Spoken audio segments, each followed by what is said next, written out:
Guest. He's been on here multiple times. I'm very excited to always have him on because he tells the truth and doesn't sugarcoat what the heck is going on in this country. This is Professor Richard Wolff. It's Richard D. Wolff at YouTube, and then it's rdwolff.com. It's WOLFF. Make sure you remember that. He does have a new book out. It's Understanding Capitalism. Professor Wolff, always a pleasure to have you on, and thanks so much for always being a good friend to the program. My pleasure, Rob. Glad to be here. So let's kick this around. Donald Trump won the election. Why did Donald Trump win the election when, the Democrats supposedly were the political party of the working people, and they just folded up like an accordion? We saw people in unions go and vote for Donald Trump. Asian people, black people, Hispanic people, women voted for Donald Trump. What the hell happened in this election? Well, I think the best way to get it across is to say that, with my grandmother said this to me, you can't beat something with nothing. Right. And what she meant, I think, was illustrated in this election. Let me begin by putting on my hat as a professional economist. The economy of the United States is in big trouble. It has major problems. The mass of the people know it. They live it. They see it in the prices of eggs in the supermarket. They see it when they pump gas in their car. They see it everywhere. And no one seems to have it under control, and nothing seems to be happening to fix it. Okay? That's the reality. And when you read in the newspaper that the people who lead the country don't understand why the mass of people don't see the good economy, it's because the economy isn't good for them. And they shouldn't see something that isn't there. I'm with the people, not with the professionals who are trying to sell something that really is unreal. Once you understand what the real economic problems of the country are, and let me tell you what they are very quickly, so people get it. We now are one of the most unequal economies in the world. Over the last 30 to 40 years, the top 1 to 10% of people have gotten much, much richer.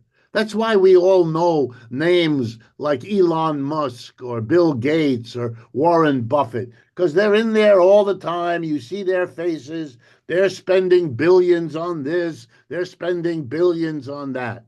Meanwhile, you cringe when you go in the supermarket.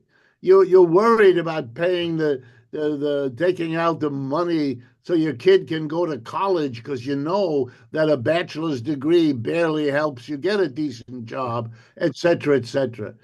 So we are now very, very unequal. I mean, let me give you a statistic. In 1945, at the end of World War II, the United States was the least unequal country if you compare the United States with Europe. Today, the United States is the most unequal economy compared with Europe. I mean, that's a fantastic change in a relatively, historically speaking, short period of time. So one of the big problems is that the so-called American dream is out of reach of most Americans. They can't afford to put a down payment and take out a mortgage. They can't have that house, which is supposed to be a sign of making it in America. Let me give you another statistic. The only way the American family has avoided a collapse in its standard of living over the last 30 years is by going into debt. If it had to rely on its wages, it would be way less than what it is now. You have to borrow for your house, a mortgage. You have to borrow to buy your car. You have to borrow to go to college. And you have to borrow for your daily expenses using your credit card. So the level of debt is off the charts for American people. And so what happens is, they can keep up their spending for a while. But after a certain point, you can't even make that monthly payment, which is just a little share of the debt you have accumulated. And Americans are full of anxiety about their debts. Americans consume more antidepressant and anti-anxiety pills than any people on the planet. And that's not because there's something weird about Americans. It's because of the economic situation that we actually face. Why am I telling you this? Because Donald Trump came along and he did two things. He talked about the bad economy. He talked about how bad it had become. And that at least showed a politician who understood, or at least talked the talk, of an economic system in trouble. What he proposed is nonsense. So his achievement was on being the champion of people suffering. He did that, and he did it way better than Kamala Harris was able to do it. And then he comes in with his proposals. And let me try to give him something there too. He's going to protect the American people. He is going to do something about this awful economic situation. He's going to build big walls. Now, that's a very dramatic image. A wall against the invasion of the immigrants, and another wall against the invasion of Chinese products. One will be a steel wall that they can't climb over, although they have been climbing over it fine. And another one to prevent the Chinese goods from coming in. And guess what? They've been coming in fine without all of that. But it's a good image. I'm building a wall to protect us. What did Kamala Harris do? Nothing. She went down to Texas and she said she wasn't so keen on immigrants either. Okay, that's like a Me Too. That's not dramatic, but it isn't anything different. And she also, bashed the Chinese. Okay, so there's nothing there to make you excited about Kamala Harris. She's not doing anything more than Mr. Trump did, and he at least makes a big splash out of it. That's what my grandmother meant when she said, he's got two dramatic walls. She got nothing. There's no drama. No, her things are all little things. She's not going to tax tips. That's nice, but that doesn't affect our economy. And by the way, what Mr. Trump said, deporting immigrants or tariffs against Chinese goods, that's not the American problem. That's not going to solve. Even if he did it, it won't solve anything. So what you got is a guy who says he cares about people whose economy situation is bad and proposes two things that don't make any difference but look good on TV against a candidate who hasn't got anything looking good. She smiles a lot, which is nice. She doesn't seem as kooky as he is. But here's another thing he had going for him. Americans associate conventional politics, the politics of the George Bushes, of the Clintons, of the Obamas, of the Bidens. This is your same old political, show. And Mr. Trump, because he says things he shouldn't, because he acts and speaks in a way that we're not used to from politicians, he was able to get across, I'm different. I'm therefore something you can maybe hope will do something. I think a lot of the people who voted him in were sick and tired of the conventional politics. They don't want another Bush. They don't want another Clinton. They don't want another Biden. And Kamala Harris said she was part of that group. And that, I think, hurt her terribly. So those are the reasons, I think. But I'm afraid that if you look closely at what Mr. Trump proposes, it makes no sense at all. I'll give you a couple of examples. A tariff. Let's be sure we all understand what a tariff is. It's just a name for a particular kind of tax. It's a tax on anything produced in another part of the world that's brought into the United States to be sold to an American company or an American consumer. So think of it as a tax. And by the way, here's what it was used to be called: an import duty. That's what it was called in the first century of the United States. The word tariff is just a substitute for the word import duty. Okay, who pays the tax? American. If you're an American importer, or let's say, for example, you're a wholesaler who brings French wine into the United States to be sold in your local liquor store. Okay, he's the importer. The American pays $10 to the French wine grower, and then he has to pay a tariff to Uncle Sam because it's the American government that imposes the tax on Americans. You know, the Republican Party used to be called the anti-tax party. But here it is imposing a big fat tax on the American people, calling it a tariff, and having the president say over and over again, I'm going to hit the Chinese with a tariff. The Chinese don't pay the tariff, you idiot. The Chinese have nothing to do with a tariff. A tariff is imposed by the U.S. government on U.S. citizens who pay it to the U.S. Treasury. The Chinese are spectators to all of this. And Americans don't seem to understand that if Mr. Trump goes through with what he's promised to do, raise the tariffs against the foreigners who are cheating us, you know what that's going to do to the inflation? Shoot it right up. Because every importer is going to pass the cost of that tax paid to Uncle Sam onto what we have to pay for the imported vehicle, the imported wine, the imported you fill in the blank. So Mr. Trump has got a real problem. If he delivers on the tariff, he's going to make the inflation worse. But that's how he got elected.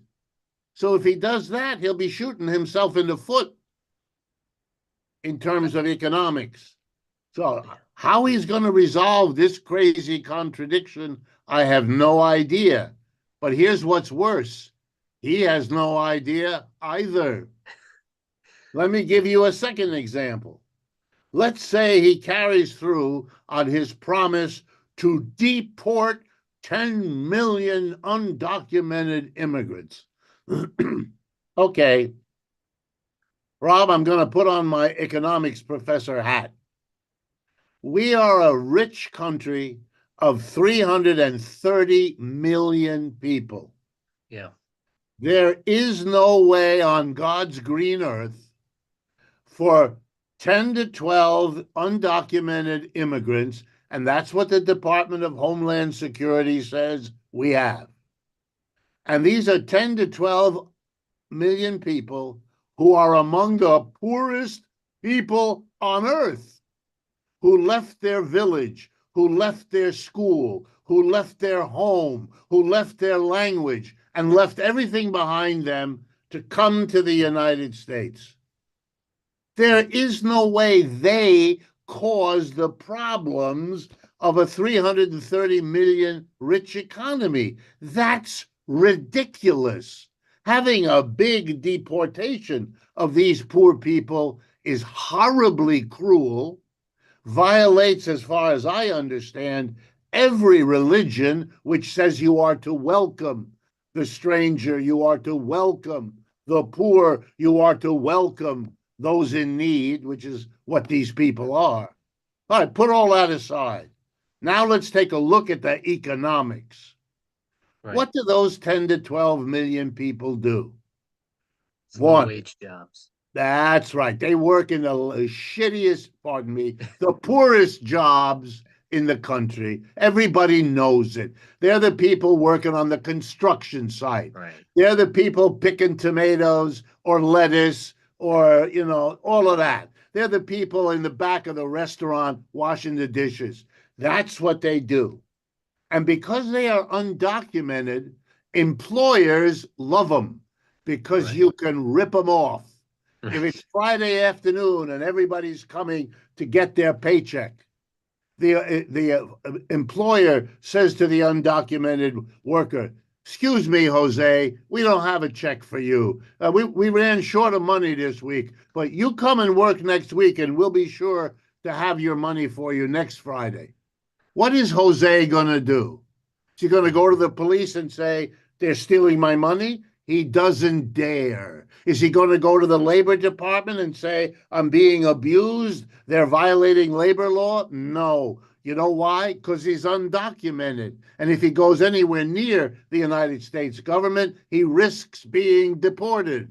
But doesn't this, just to interject, Professor Wolff, doesn't this also hurt the middle class? Not saying that they're going to work these jobs. Obviously, they're not.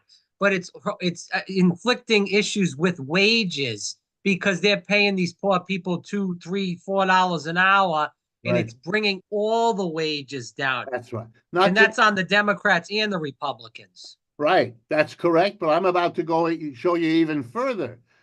One of the reasons you pay, let's say, $3 for a head of lettuce at the supermarket is because the lettuce grower is ripping off undocumented immigrants. If those people are gone, if the Trump administration deports them, then he's going to have to pay an American citizen to pick the damn lettuce.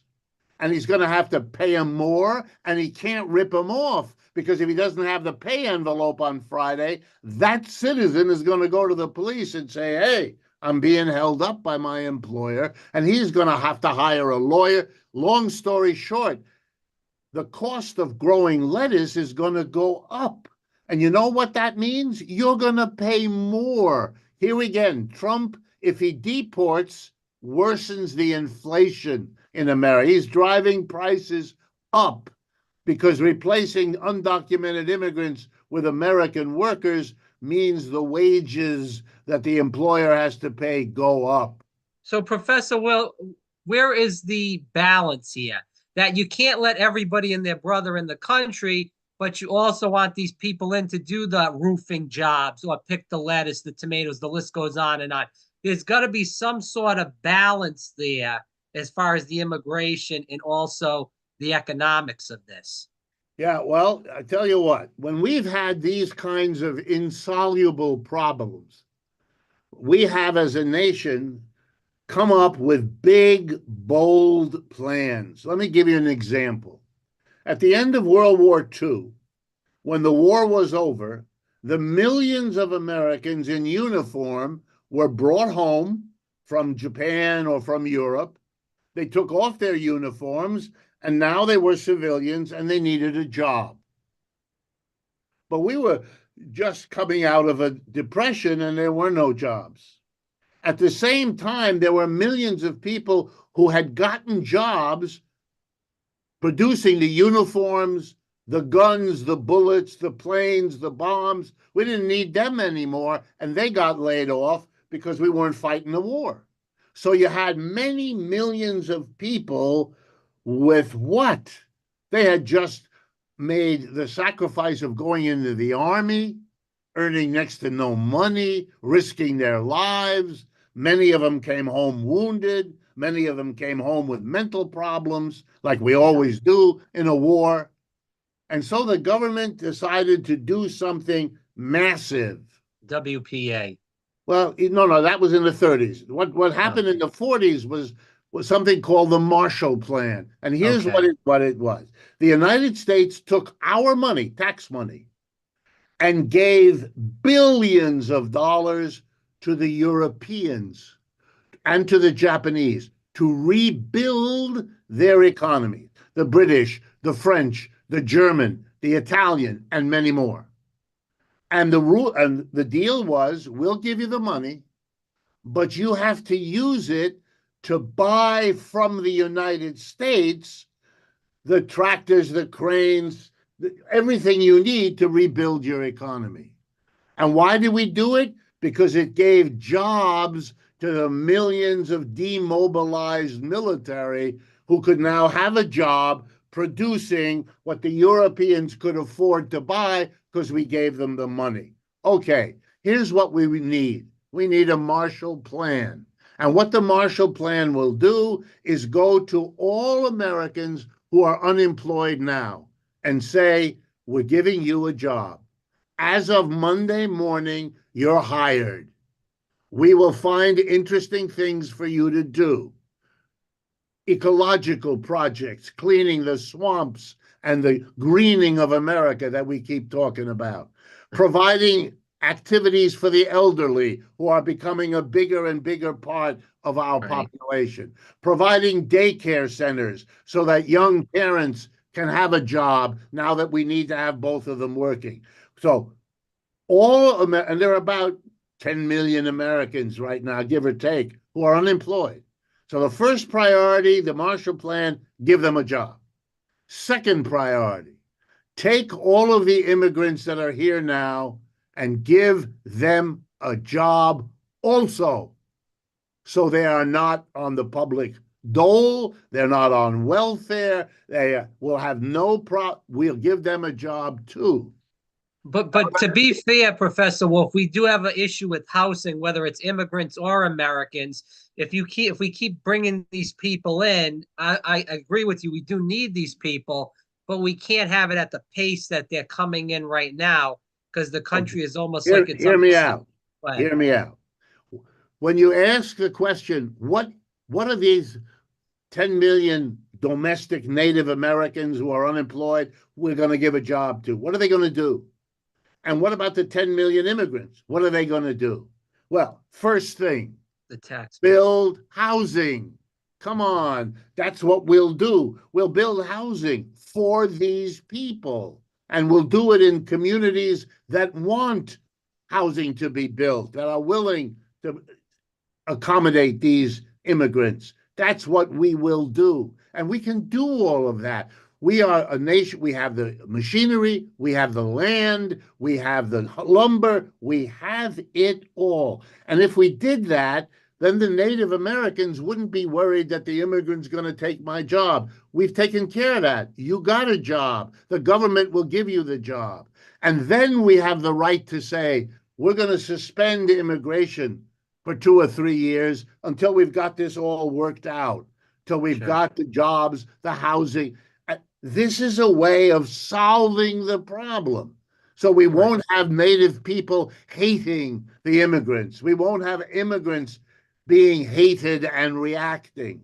Look, Mr. Trump never explained how deporting these people would be good for the United States. And I just showed you how it would be very bad. It would worsen the inflation, and it wouldn't solve anything. These are the poorest people literally on the planet. And it's not good for us to be the country that the whole world watches throwing poor people out of the country, putting their children in cages. Come on, do we really want to continue being in that position?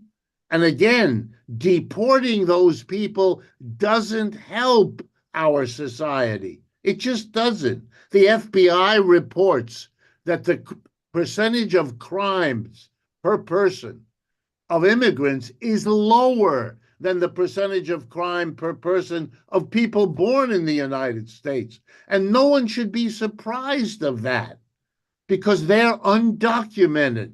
They're not going to commit a crime because unlike you and me, we'll get a lawyer and we'll go into court and we'll bargain and then they'll be deported in 10 minutes. They have no recourse. They can't afford a lawyer. They don't want to go into court. They're not going to commit a crime. I think people are worried about assimilation. I think that's the big thing. But I do agree with you with the job issue. I think that is important. We're always going to need immigrants. We're always going to need people to do these jobs that we've been speaking about. Americans have been spoiled to not want to do these jobs, even the people that are unemployed. So I do agree with you. I want to fixate a little bit more on the debt in the deficit, because this is the big problem.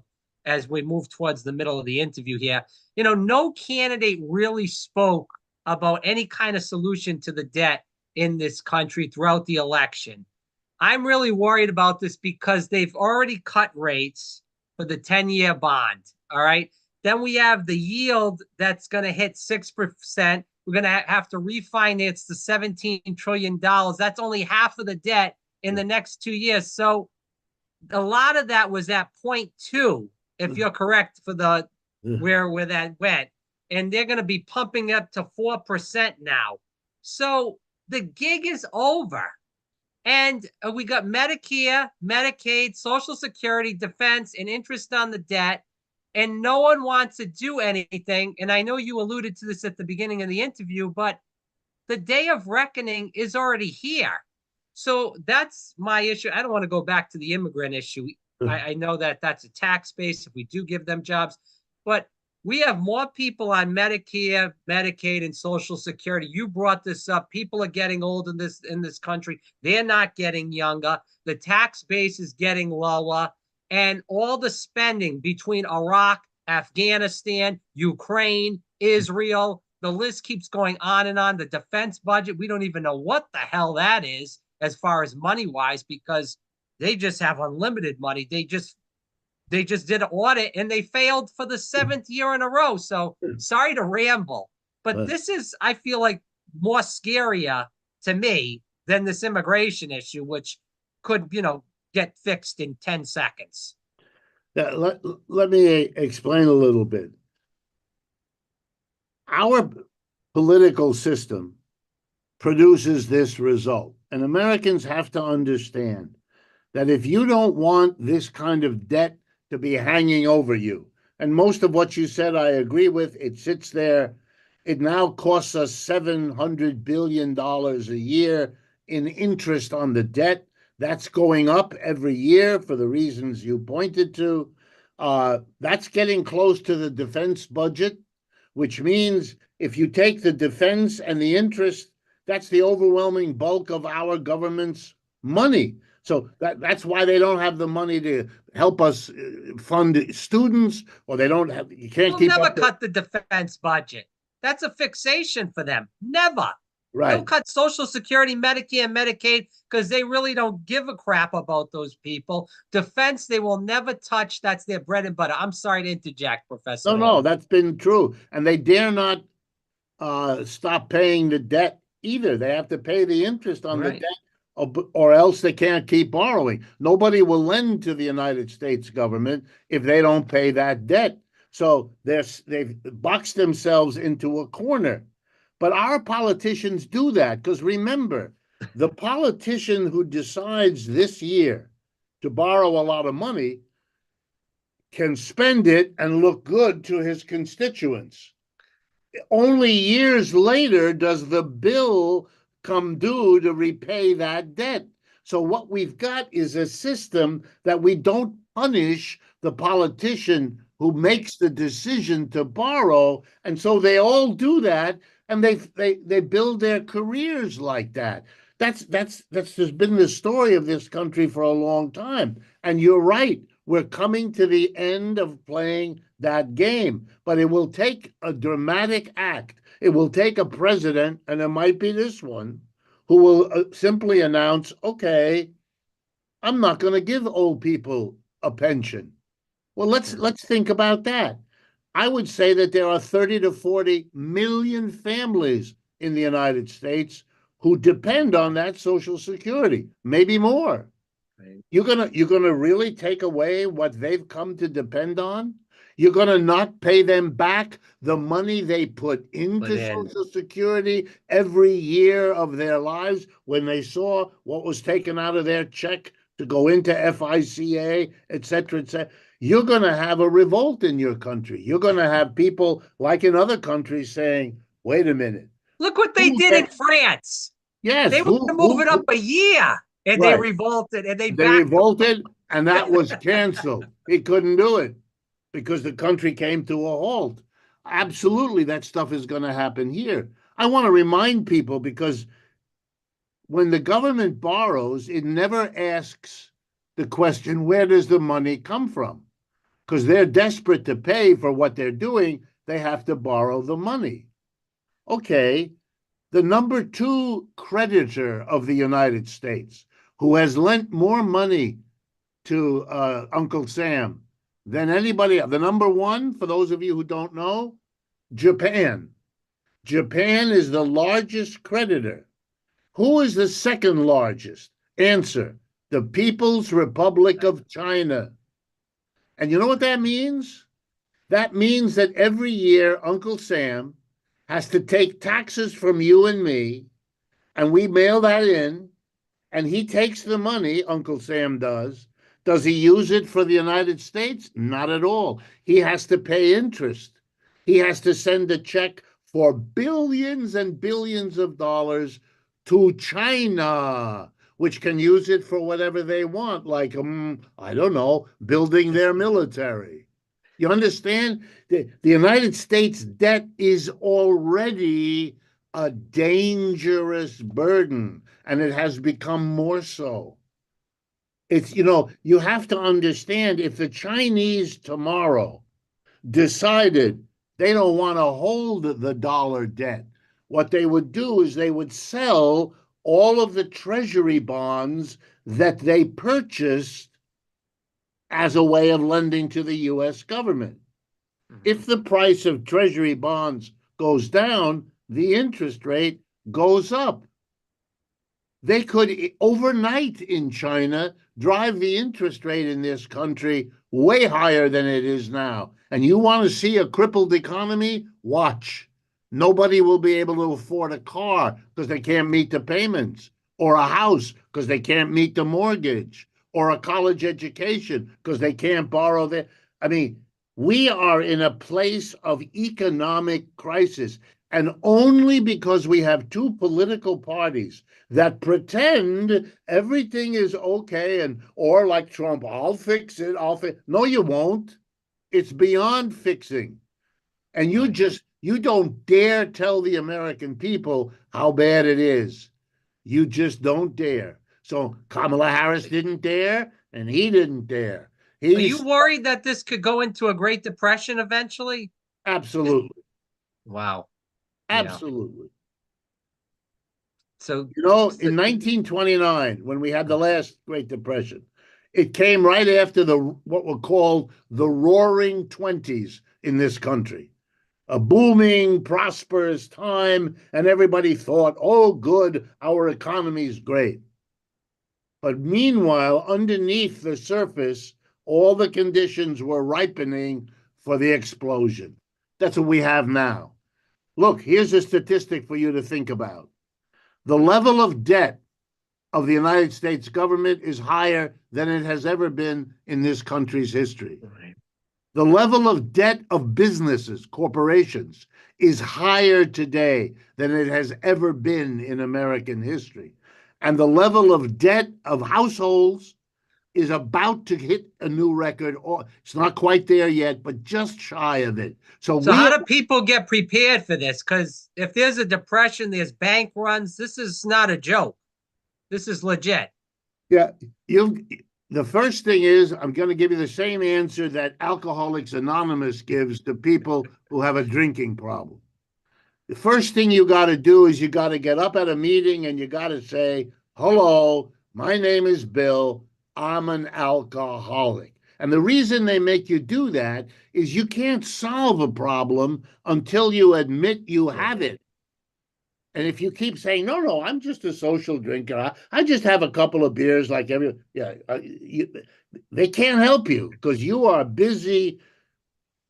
You and I, as American citizens, I was born in Ohio. I have lived and worked in the United States all my life. I'm speaking to you now from New York. I can assure you, this is, and I'm not the only one. You can see my hair is gray. I've been around a while. This is the worst condition of the American economy in my lifetime. And my left-wing colleagues, my right-wing colleagues, and my colleagues in the middle, we don't agree on how we got into this situation, and we don't agree on how to get out. But here's what we agree on. This is the worst condition of the economy in our lifetimes. And we all are amazed that we all agree on that. Yeah. Well, I'll tell you what, it is really scary because this is happening. I want to get into the last two questions. These are audience questions. Just bringing up, and again, for people listening, before we get into the questions, this is Professor Richard Wolff. He is like a doctor, like a PhD, the way he talks to us because he tells the truth. But again, it is Professor Richard Wolff.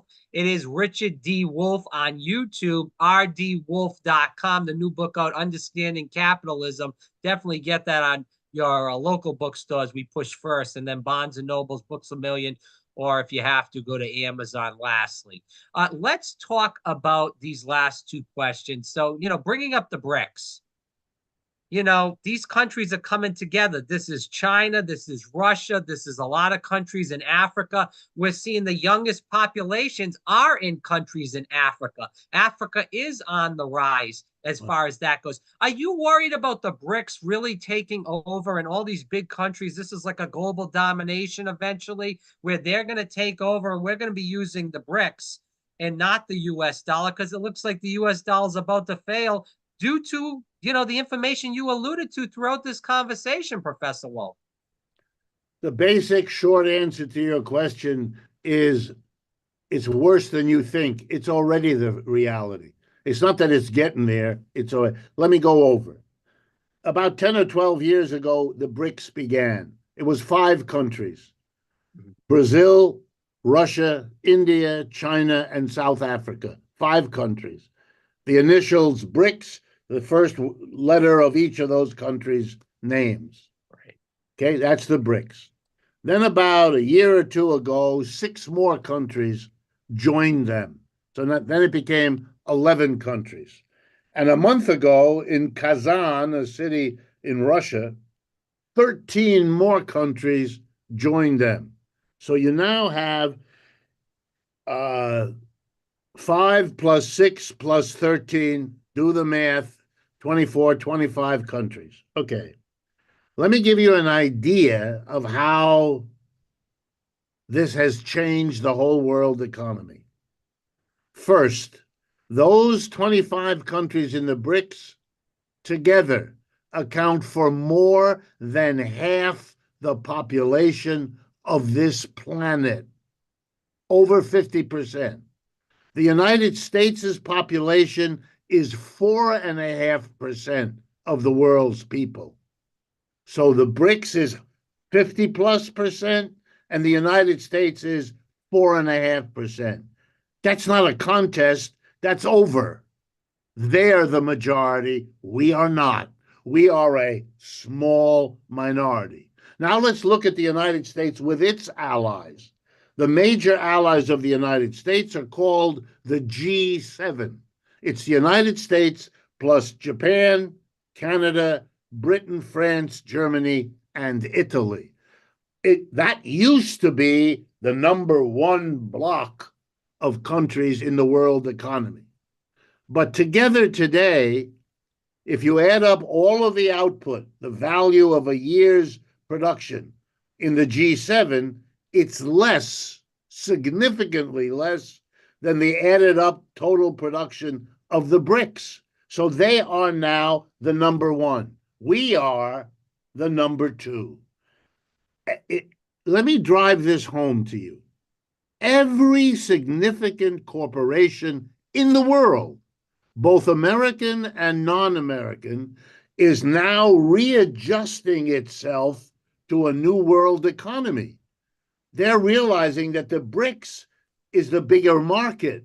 The BRICS is the bigger source of your oil, your gas, your rare earths, your metals. That's where the world is. That's where the market is growing fastest. The future of economic well-being is over there, not with us. We're having to catch up. I'll give you one example that people can relate to. The whole world is shifting right now from gas-powered vehicles to electric vehicles here in the United States and everywhere else. And that's because of pollution, of climate change, and all of that stuff. Okay, Starting about 15 years ago, automobile companies around the world, American and foreign, entered into a competitive race who could produce the highest quality, lowest cost electric car and electric truck. Okay? That competition has now been resolved. There have been winners, as there always are in competition, and there have been losers. Let me tell you who the winner is. It's the BYD Corporation. B is in boy, Y is in yellow, D is in dog.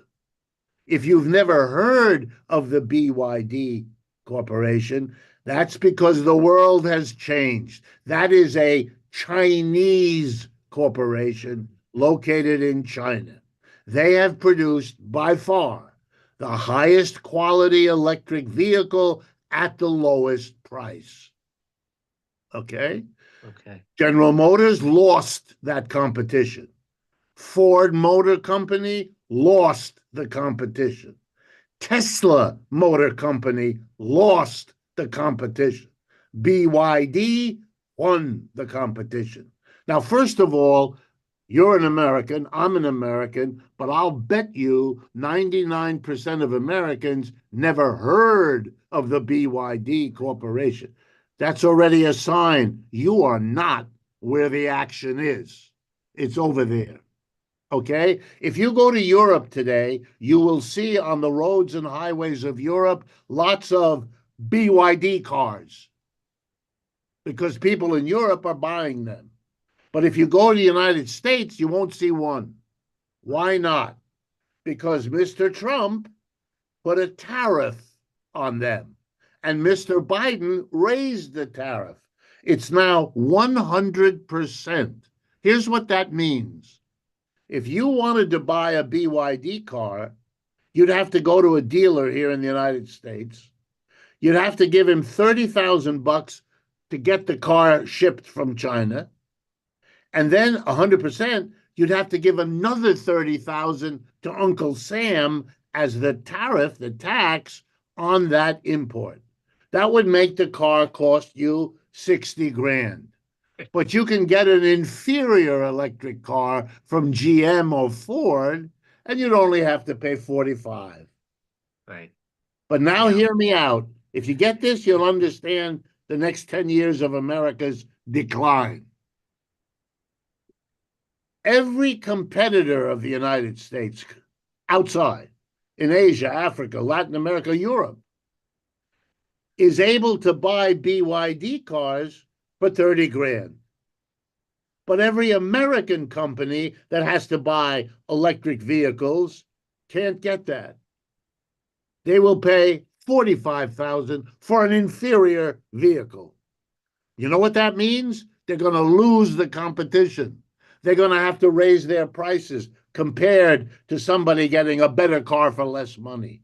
This is going to mean trouble for American business. This is going to eat away the profits. It's going to mean layoffs. We're facing a situation where we're pretending we're tough and powerful and we can get through it, but we can't.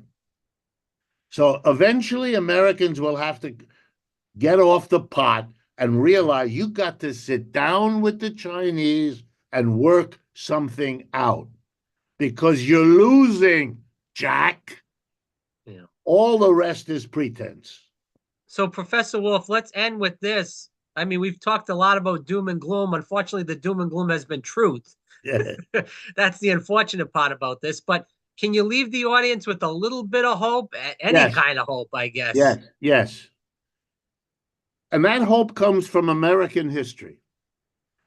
When we were once at the beginning, we were a colony of Great Britain, and we wanted to be independent. We wanted to break away. We didn't want to be loyal to King George III sitting in London.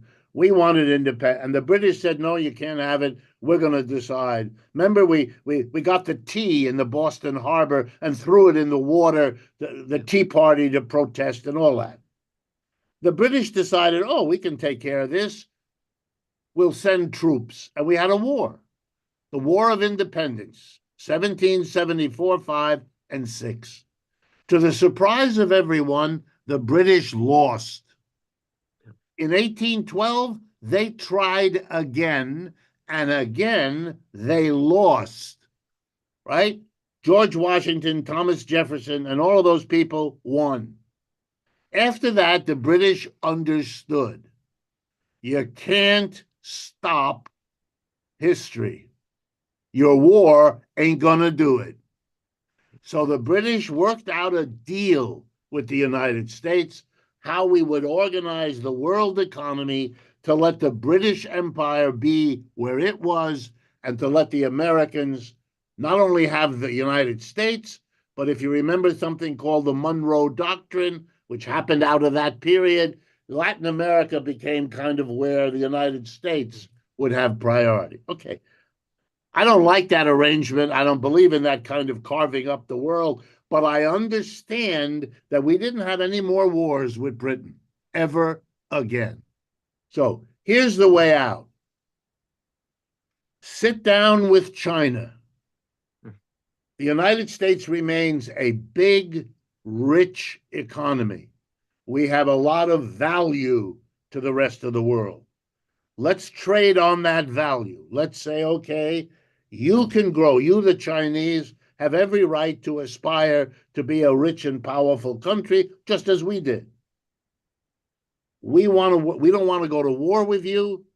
Everybody now has nuclear weapons, and that's the end of us anyway. So let's sit down and work something out. Don't throw tariff wars and trade wars. Don't put your fleet in the South China Sea. Don't fight a dead-end war in Ukraine. Stop it. Right. The war doesn't solve your problem. And therefore, there is a way out. But it requires, because the Chinese have said, we'll sit down and work it out. It requires the American people and the American government to come to the realization you can't bluff and you can't bully and you can't act the way you do. It's going to hurt the economy. It already is, and it's not solving your problem. China is growing faster than the United States. It's been doing it for 30 years. It's scheduled to do it this year and next year and the year after. Time is on their side, not our side. That has to be understood. Then I think we could work out a resolution that lets everybody live and grow. And the only way for us to grow out of this economic crisis, we would have to grow at 5%, correct? That's right. That's right. And we're not even reproducing our population. One of the few ways we could grow, get ready for it, is with immigrants. And we're kicking them out. This is called shooting yourself in the foot. All right. Well, Professor Wolff, thanks so much for coming on again. Professor Richard Wolff. It is Richard D. Wolff on YouTube, rdwolff.com.